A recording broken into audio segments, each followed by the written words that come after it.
protesting on an empty stomach. Any number of political and social factors underpins the current unrest in Egypt, and as always, economics figures in.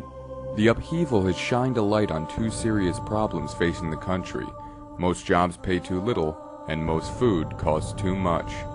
The primary reason for rioting and civil unrest in Egypt has been a huge run-up in food costs in recent months.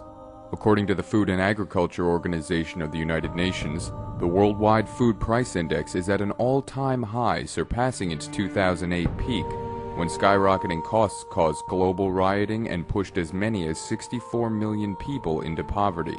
The price of oils, sugar, and cereals have all recently hit new peaks. And those latter prices are especially troubling for Egypt, as the world's biggest importer of wheat. Egyptians are particularly vulnerable to increases in food prices because they spend an unusually high portion of their income on food, according to a recent Credit Suisse survey. Food inflation is a specific issue in the country, the report notes, having reached over 20% amongst the highest rates globally. Egyptians spent more on food than respondents in any other emerging economy surveyed in the report, about 40% of their monthly income, versus about 17% for Brazilians and about 20% for Chinese and Saudi Arabians, for instance.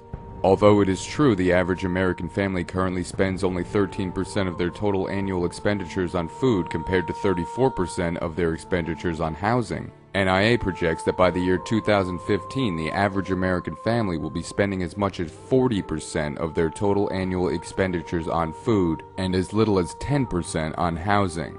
As the Federal Reserve prints trillions of dollars out of thin air to monetize bad U.S. mortgage-related debts, Americans will be able to pay off their mortgages with depreciated U.S. dollars, but all of the newly created monetary inflation will gravitate toward food and drive food prices through the roof because everybody needs to eat and there are major food shortages.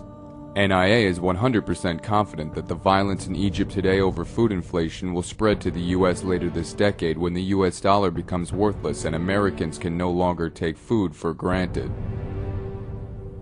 China's central bank says Fed easing ineffective and dangerous. Quantitative easing by the Federal Reserve and other central banks cannot address fundamental economic problems, but may lead to excessive global liquidity and competitive currency depreciation, China's central bank said on Sunday. The central bank said the Fed's monetary easing was pushing up international commodity prices and asset prices in emerging markets, including China. Quote, "Quantitative easing policy cannot fundamentally address economic problems, and it may cause excessive liquidity on a global scale, as well as risk of competitive currency depreciation," the Chinese central bank said in its 59-page report.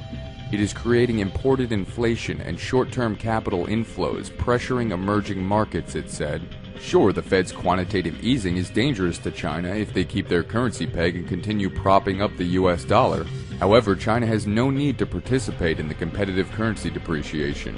When China finally decides to pull the plug on the U.S. dollar and U.S. economy, which is currently on life support, the value of the yuan will go through the roof and the Chinese will buy up all American assets for pennies on the dollar. Say hello to Mr. Wang, your new boss at McDonald's. He's proud to introduce the new McSushi sandwich as part of a new $1 million value menu. Lonely analyst warns of 2015 bank crisis amid upbeat Davos. As politicians, executives, and financiers networked at parties and panels last week in Davos, Switzerland, Barry Wilkinson was in a nearby hotel warning that a 2015 financial catastrophe may be looming. The fundamentals haven't been addressed at all. The things that caused the previous crisis, loose monetary policy, and trade imbalances, they're actually bigger now than they were then. In the caste system of the World Economic Forum's annual event in the Swiss ski resort, Wilkinson was at the bottom rung, with an identification badge that denied him access to most sessions and stories. His message clashed with the optimistic tone of many at the center of the meeting who were eager to emphasize the progress made after 2 years of hand-wringing in the wake of the 2008 financial crisis. NIA agrees with Wilkinson and warned in March of last year that rising interest payments on our national debt, along with increased government health care and entitlement spending, will just about guarantee that the U.S. will see hyperinflation by the year 2015. The loneliness Wilkinson is experiencing in Davos is similar to the loneliness all NIA members are experiencing in the U.S. As NIA members continue to become educated to the truth about the U.S. economy and inflation, most of our friends still have their heads in the clouds, wasting away their days watching American Idol and Jersey Shore when they should be working to accumulate precious metals and begin their own food storage. Unfortunately, most of our friends won't wake up until the rest of the herd does, and at that time they will likely flock like sheep to $5,000 per ounce gold and $500 per ounce silver. Even more millionaires defaulting on mortgages. The Reality Track organization predicted earlier this month that home foreclosures in 2011 will likely exceed the record 3.8 million reported in 2010. CBS News correspondent John Blackstone reports one group of mortgage defaulters seems to be bucking the trend. In wealthy communities like La Jolla, California, living near the ocean is a privilege that many homeowners are willing to pay millions for. For Darren Thomas, that ocean view was quickly losing its value. Thomas bought his townhome in 2006, but after seeing its value drop steadily, he stopped paying. Thomas has gone into strategic default. He could make payments, but is refusing to put more money into a home that is worth less than his mortgage. Among luxury homeowners, he is not alone. 1 in 7 homeowners with loans of over $1 million are seriously delinquent compared to 1 in 12 with mortgages below $1 million. The more you owe, it seems the better off you may be. Darren Thomas continues to live in his home because banks are often slower to foreclose on million-dollar homes.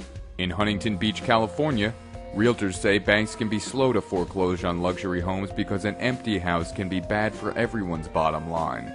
For those who have stopped paying their million-dollar mortgages, it's just an investment that didn't work out. When it comes to real estate, the rich are different.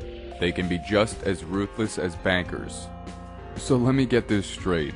Not only did banks allow Americans with no jobs to buy multi-million-dollar homes that they had no way of making the payments for, but now they are allowing them to stay in these homes for many years rent-free, which means that the responsible neighbors who can afford to make their payments are now deciding that they'd rather spend their $10,000 per month on jewelry, electronics, clothing, and vacations, knowing full well that they won't be kicked out of their house anytime soon. This is complete insanity. A new round of debt defaults is ahead that will result in the Federal Reserve implementing quantitative easing to infinity.